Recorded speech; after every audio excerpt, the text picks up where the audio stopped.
Yeah, because I think that's the reason why also we should go back to a point that I've said before with Eric Olin Wright, which was the idea of taming capitalism. Because I guess the state, or at least the way the state has been structured, going from embedded liberalism when, the workforce and at least working people were in a really good position within society, and then neoliberalism coming out, and then I guess the state apparatus being slowly chipped away by the private sector till we kind of have what we have nowadays.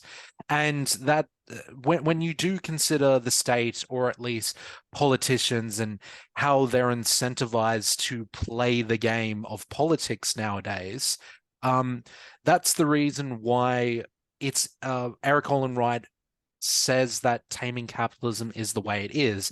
It's basically its job is, oh, hey, why don't we just regulate companies, and oh, hey, maybe you shouldn't exploit your workers, or maybe you shouldn't exploit a different company in order to get returns for your shareholders.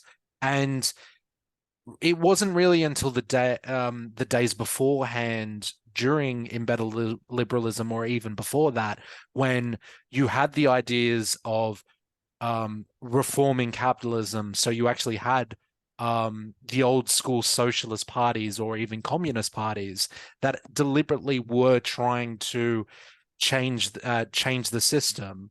Whereas I think it goes to what you were saying before, politicians, and at least um, parties nowadays within politics, they are institutionalized. They are, uh, they have their little slot within the system.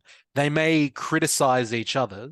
So, say in Australian politics, you know, the Labour Party is going to criticize the Liberals, the Greens are going to criticize the Labour Party, and then everyone's criticizing themselves.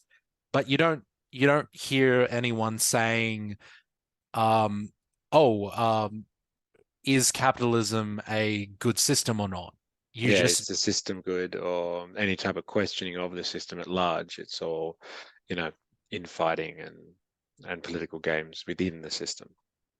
yes. And look, I also want to put a disclaimer out there that, hey, I actually am a member of the ALP. I must admit that I did join when I was far more naive. But I am actually part of the left faction of the Labour Party, but I wouldn't say getting much more involved in politics. It hasn't made me more disillusioned. It's just made the experience much more complicated. Hmm. And it brings us back to what we were talking about before: is, are politicians leaders or followers? And uh, some of the because hey, we're actually leading up to the New South Wales state election that's going to be happening next week. I can already tell you right now that some of the policy situations that has instituted, um, that some of them have come from the rank and file, and without revealing too much information, we had to push them on certain aspects of public housing, like them pushing to make sure um, that they actually were going uh, to push policies to the general public about that for the inner west area. Yeah, And they, again, it goes back to my example that I was saying before. You have policy X, which is probably in the public's best interest, or policy Y, which is a lot more sellable or marketable. yeah, And we had to push them to do policy X. yeah. But we got there in the end, but you had to push the Mm. politicians.